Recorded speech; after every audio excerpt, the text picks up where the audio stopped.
Ok, me voilà donc aujourd'hui pour un reportage assez cool puisque l'idée c'est de suivre l'étape entre-deux-mers du festival Ouvre la Voie organisé par la Rock School Barbet.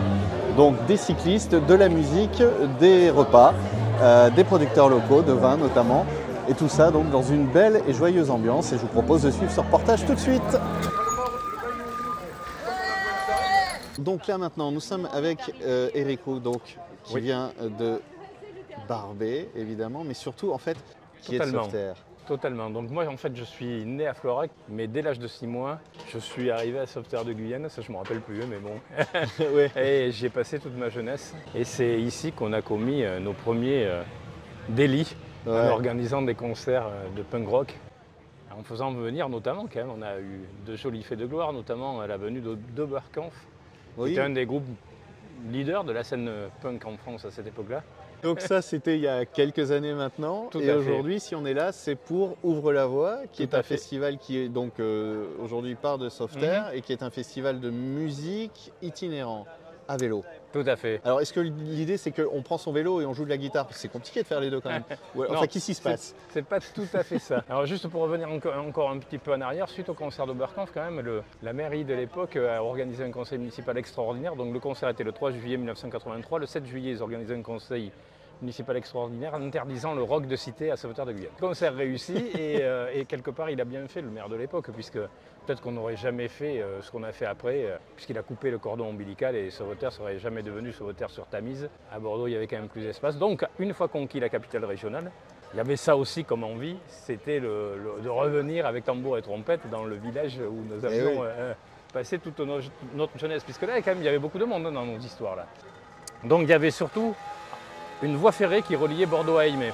Voie ferrée qui a été transformée en piste cyclable. Donc moi, j'ai 3 passions avouables, le rock'n'roll, le football et le cyclisme. Donc en faisant du vélo avec des potes, et je suis un peu comme Astérix qui est tombé dans le chaudron là, magique. Chaque fois que je passe quelque part, j'ai envie de faire des concerts. Donc en discutant, je leur dis putain, on pourrait faire un truc le long de la piste, on s'arrête dans les villages, on fait des concerts, on boit du vin, on fait des produits locaux, les machins, les ci, les là. Un truc transversal quoi. En France, je trouve que tout est dans un tiroir. Et si on n'est pas dans le bon tiroir, ça ne se fait pas. Et moi, ce que j'adore, c'est les trucs transversaux. Donc là, l'idée, c'était de mélanger, pas la pratique cycliste, mais c'est pas du sport, quoi. Enfin, c'est juste du vélo, quoi. Ouais. Voilà. Après, le vélo dans l'entre-deux-mers, c'est forcément un peu physique. Ça peut, effectivement, ça peut. Je connais bien le sujet, ça peut. La beauté des paysages, quand même. Moi, je suis surtout là, en cette saison, ça commence à changer. Et en plus, sur la piste, quand on l'a fait le long de la piste, les paysages ne sont jamais les mêmes. Et moi, je trouve que ce patrimoine immatériel est absolument extraordinaire. Je trouve que c'est une des plus belles régions de France, et sincèrement, quoi. Donc, il y avait ça. Il y avait, évidemment, Entre-deux-Mers, c'est une appellation d'origine contrôlée pour le pinard, donc même blanc-sec, tout ça, etc. Et puis, on n'était plus, je pense, les choses ont évolué. Le rock, le punk rock est devenu ultra majoritaire, ces musiques. C'était pas le cas avant. Avant, c'était les chapelles quand même, tout ça, etc. Et là, on pouvait imaginer de mélanger des pratiques qui étaient totalement différentes, quoi. Le rock, la balade, picoler, ça picoler avec le rock, ça allait. Ça va bien. Voilà. Et tout ça dans une atmosphère totalement détendue, en faisant financer l'histoire par les collectivités territoriales, parce que je crois qu'il faut aussi parler de bien public à l'époque où on voit des choses comme Vivendi, etc., etc. Donc on est très content que vous soyez là, comme d'habitude. Je vous souhaite une bonne journée, fête de rencontres, et à très vite. Je passe la parole à nos deux Édile, on dit. C'est ça Édile. Ravi de vous accueillir cette année encore pour le départ d'Ouvre la Voie à Sauveterre de Guyenne, sur l'esplanade au cœur de la place de la République.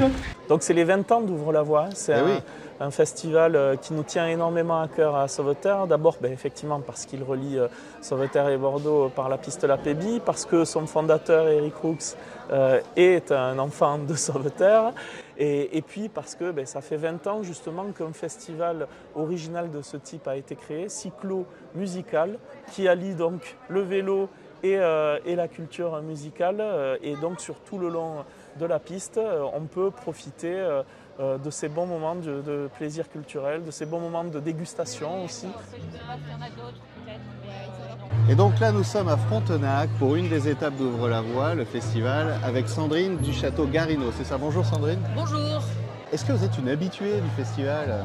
Ah oui, ça doit faire peut-être une dizaine d'années au moins Ah ouais, qu'on vient sur le d'accord. festival et spécialement à la halle de Frontenac parce qu'il y a toujours des concerts extraordinaires. Ouais. Alors, Et il y a une super ambiance. En fait, le plan, c'est de profiter de la musique en même temps. En même temps, mais faire aussi profiter les gens de notre produit, enfin de nos produits. Et oui, oui. Et alors là, justement, donc Château Garino, c'est de l'entre-deux-mer.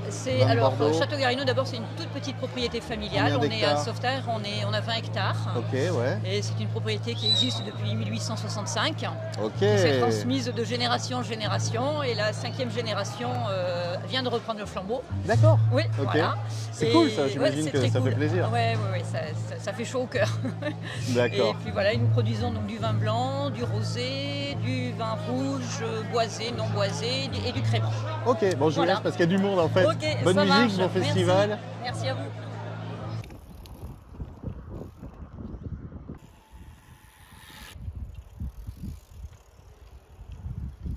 Le vélo ici compte beaucoup, notamment à Sauveterre de Guyenne. Le festival Ouvre-la-Voie, ça fait quand même déjà un peu plus de 20 ans, je crois. Porté par la Rock School Barbet, par Eric Roux. C'est l'enfant du pays. Et voilà. Oui, c'est ça. De Sauveterre de Guyenne. J'ai eu la chance de pouvoir jouer avec Eric au football ici à Sauveterre de Guyenne quand nous étions tout jeunes, tout minots. C'est très chouette de voir tout ça parce que ça a commencé à l'époque un peu punk, un peu rock, un peu tout ça. Et aujourd'hui, on voit que ça continue à créer du lien notamment et d'une manière hyper originale et très chouette, c'est-à-dire un vélo, de la musique, la découverte du territoire. Ah, puis bon, l'avantage c'est qu'on amène de la culture sur le monde rural et ça c'est très important. Nous on est habitués généralement à toujours aller vers le monde urbain pour ouvrir une porte de spectacle et voir de la culture en général. Eh bien là, c'est la Rock School Barbet installée à Bordeaux qui vient sur notre territoire et qui amène des artistes. Ces artistes permettent à des gens de découvrir le territoire. Je pense que c'est un très bon concept qui a plus de 20 ans et il faut que ça dure parce que plus ça durera et plus ça restera dans le temps, ça inscrira, si ce n'est pas déjà fait, parce qu'il me semble que c'est déjà fait, ça inscrira la culture dans le monde rural. Puis en même temps, une autre chose qui est importante, c'est qu'on a une chance extraordinaire, c'est d'avoir un patrimoine magnifique, un patrimoine qui est, je veux dire, des murs, des bâtiments, des églises ou comme ça, mais aussi on a un patrimoine qui est fabuleux, c'est nos paysages de l'entre-deux-mer. Ces paysages de l'entre-deux-mer, il faut que les gens qui ne les connaissent pas viennent absolument les découvrir parce qu'on n'est vraiment pas loin de Bordeaux, puisque si Bordeaux est là aujourd'hui et Simon va à Bordeaux, ça veut dire qu'on est très proche. Donc il faut que l'ensemble des personnes qui ne connaissent pas viennent découvrir et ceux qui connaissent reviennent chez nous. La culture en général, ça peut aller du festival Ouvre-la-Voie aujourd'hui, par exemple au mois de décembre, aux crèches qui seront à Castelmoron-d'Albret, et avec tout ce qui va se couvrir sur notre territoire. Donc il ne faut pas hésiter, il faut venir dans ce que nous on peut appeler ici la Toscane girondine.